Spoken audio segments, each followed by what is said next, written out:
Meet John. If you ask John's family, they will tell you he is the rock. He is the guy who always has a solution. He pays the bills, he plans the vacations, he fixes the car, and he always remembers to bring home his wife's favorite dessert. He never complains about being tired, but behind that smile, John is drowning. He is carrying a mountain of silent financial anxiety. He is emotionally exhausted, yet the thought of telling his family that he is struggling or that he needs a break feels impossible to him. He would rather break his own back than see a look of disappointment on their faces. Why? Why do so many men act like emotional shock absorbers, silently taking on everyone else's stress while ignoring their own? Today on Psychology Every Day, we are looking at the psychology of the Atlas personality.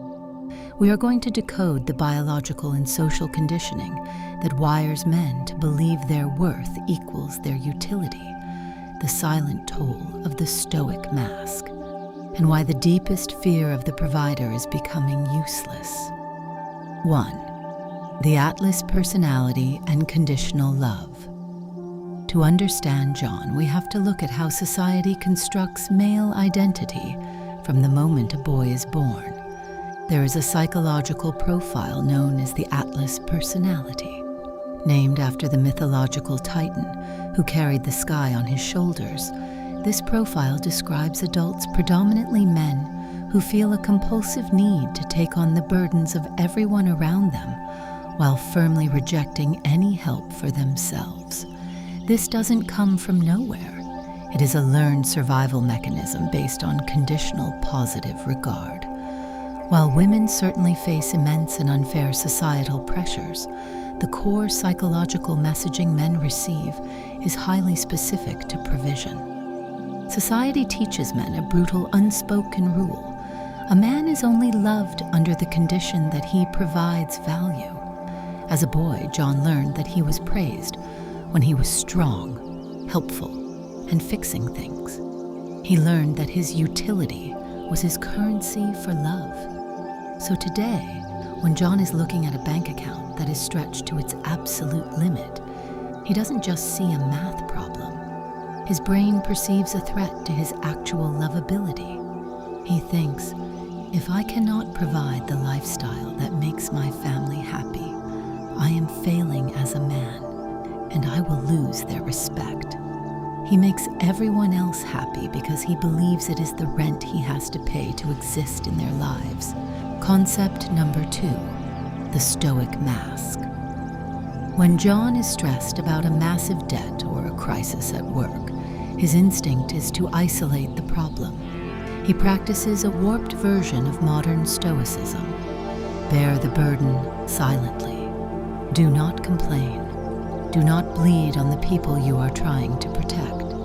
This is known in psychology as restrictive emotionality. Men are socially penalized for displaying vulnerable emotions like fear, anxiety, or helplessness. If John comes home and says, I am terrified about our finances and I don't know what to do, he risks making his family anxious. And to the Atlas personality, making your family anxious is the ultimate failure. So he performs emotional labor. He actively suppresses his own panic to manufacture an environment of peace for his wife and kids. He absorbs the stress of his boss, the stress of the economy, and the stress of his family's desires, and he internalizes it. But emotions don't just disappear. When men suppress psychological stress, it manifests physically.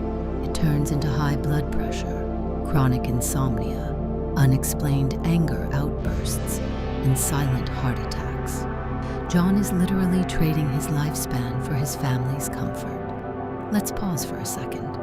If you are a man watching this, and you feel like someone just read your secret diary, take a deep breath. You are not alone. Millions of men are carrying the exact same silent weight.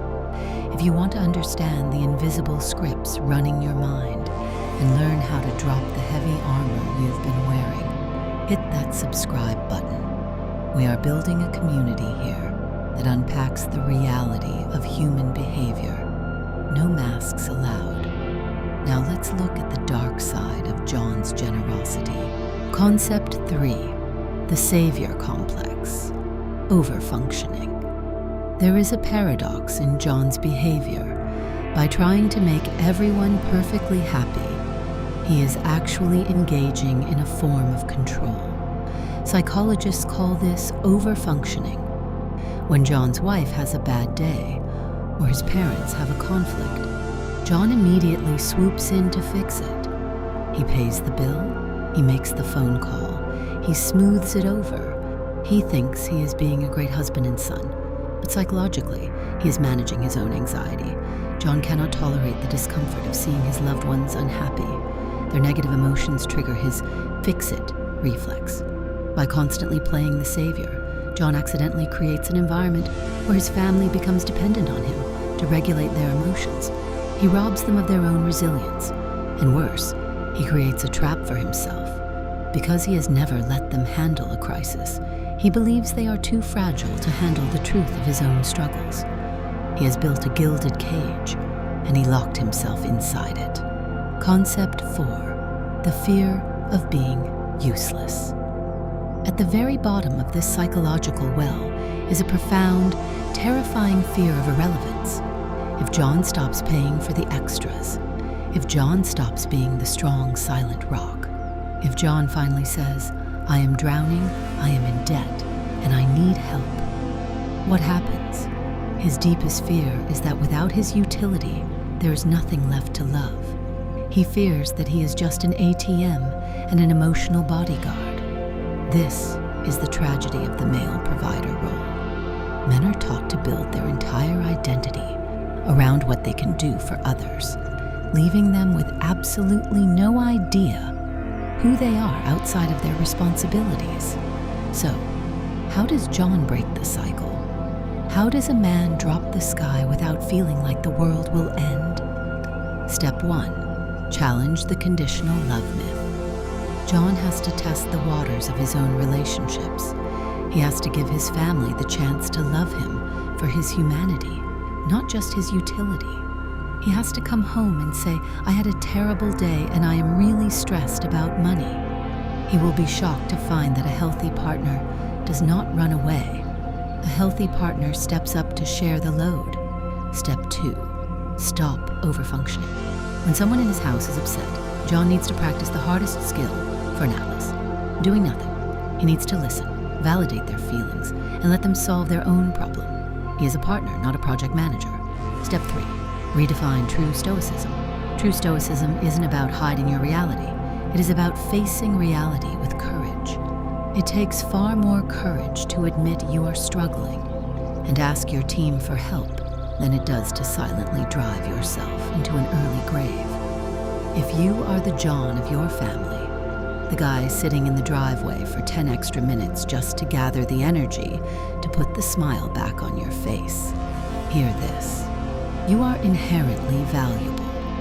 Your worth is not calculated by your salary, your ability to fix broken things, or your capacity to absorb other people's pain. You are allowed to be tired. You are allowed to be scared. And you are allowed to ask the people you have been carrying to walk on their own 2 feet for a while, so you can finally catch your breath. I want to hear from you. Are you the atlas of your family? What is the one burden you wish you could put down today?